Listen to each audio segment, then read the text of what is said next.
Haijaisha mpaka iishe. Dakika 90 zingine ni ndani ya Afrika ya Kusini. Hii leo kwa upande wa klabu ya Simba wanashuka dimbani kuvana na Stellenbosch majira ya saa 10 kamili kwa masaa ya hapa Tanzania, na tunafahamu kwamba ni moja ya mechi ambayo itakuwa sio rahisi, hasa kwa kile ambacho waliweza kukionyesha kwa upande wa Stellenbosch pale Zanzibar, na hii yote ni ukomavu wale ya juu ambao waliweza kuonyesha. Hata kwa upande wa Simba wanafahamu kwamba ni mechi ambayo itakuwa ngumu zaidi. Sasa tayari kwa upande wa Mwalimu Fadlu Davids ameweza kuandaa jeshi lake na amekuja na mfumo wa 4-2-3-1, ama mfumo unaweza kubadilika ukawa 4-3-3 kulingana na aina ya wachezaji na namna ambavyo anataka kuwatumia. Sasa kabla sija kutajia hapa kikosi, nikukumbusha tu kwamba hii hapa ni Swahili Media. Kama bado hujaweza kusubscribe, basi nikuombe subscribe ili tuwe pamoja siku zote. Mimi naitwa Chicharito. Karibu sana tuweze kuangazia hapa kikosi kwa upande wa klabu ya Simba ambacho kinakwenda kuvaana na Stellenbosch hapo baadaye.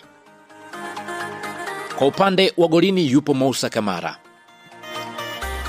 Kwa upande wa mwalimu anamtegemea Kamara kama muhimili wa safu ya ulinzi. Ana majukumu makuu ya kusimamia eneo la hatari, kupangilia safu ya mabeki na kufanya maamuzi ya haraka katika mipira ya juu kama kona pamoja na cross. Kamara anajulikana kuwa na uwezo mzuri wa kuokoa mipira ya karibu na maamuzi ya haraka anapokutana na washambuliaji ana kwa ana.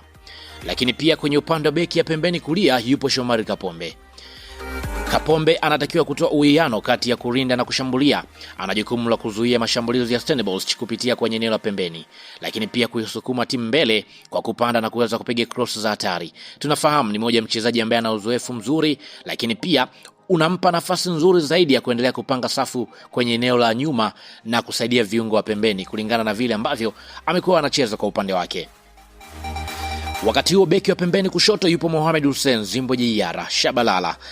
Tunafahamu kwa upande wa Mohamed Hussein anatumika zaidi kwenye eneo la kushambulia kupitia beki ya kushoto, lakini pia ana uwezo mzuri wa kupiga cross kuelekea kwa washambuliaji, lakini pia analazimika kuwa makini kuzuia mashambulizi na kasi ambao watakuwa akionyesha kwa upande wa Stellenbosch. Tunafahamu ana uwezo mzuri wa kupandisha timu na kupunguza pressure kwa kushirikiana na wachezaji wenzake. Lakini pia nikienda kutizama kwenye eneo la mabeki wa katikati yupo Chamu Karabu. Kwa upande wa Chamu, jukumu lake kubwa kwa kiongozi kwenye eneo la ulinzi, mbali na kukaba anatakiwa kuwa mtulivu katika kutoa pasi fupi kwa viungo wa eneo la katikati, lakini pia na kuweza kuanzisha mashambulizi kutokea kwenye eneo la nyuma. Uwezo wake wa kusoma mchezo unatarajiwa kuzuia mashambulizi ya moja kwa moja kwa washambuliaji wa Stellenbosch. Wakati huo kwenye eneo hilo hatakuwa peke yake, atasaidiana na Abdulrazak Hamza. Kwa upande wa Abdulrazak tunafahamu yeye ataungana pamoja na Chamu kuhakikisha eneo kuwa sahihi ama kuwa eneo lao la ulinzi kuwa gumu zaidi kuvunjika. Tunafahamu ni moja beki ambaye amekuwa ni mtulivu, tunajua kabisa pia ana uwezo wa kukabiliana na washambuliaji wa tofauti. Hata kwa upande wa Stellenbosch anafahamu kwamba kulingana na maarifa alionayo atasaidia vizuri kuweza kuweka ulinzi kwa eneo la uimara zaidi. Lakini pia nikienda kutizama kwenye eneo la viungo yupo Yusuf Kagoma kama kiungo mkabaji. Tunafahamu kwa upande Yusuf Kagoma ndio nguzo ya kukata mipira ya wapinzani kabla haijafika kwa mabeki.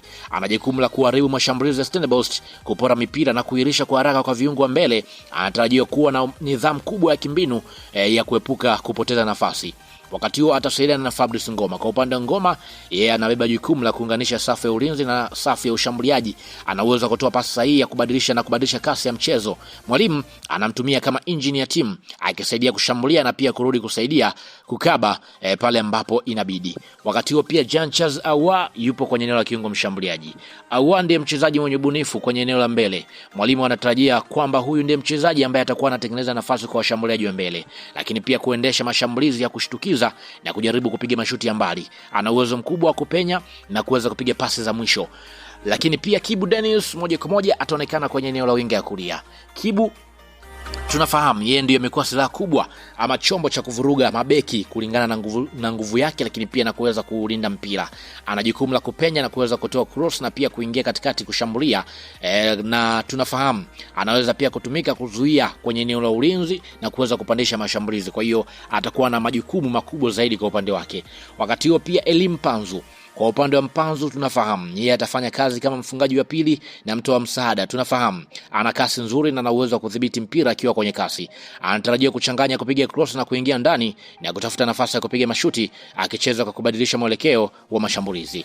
Wakati huo kwenye eneo la ushambuliaji yupo Leonel Ateba Mbida. Kwa upande wa mwalimu amekuja na mabadiliko hayo. Tunafahamu kwa upande wa Ateba ndiye kinara wa mashambulizi kwa upande wa klabu ya Simba. Hivyo mwalimu anamtaka kuwa na uwezo wa kusimama katikati ya mabeki na kuwavuta mabeki ili kutengeneza nafasi kwa wachezaji wengine na muhimu zaidi kumaliza nafasi zitakazokuwa zinatengenezwa. Ana jukumu kubwa kutumia nafasi ndogo ndogo ambazo atakuwa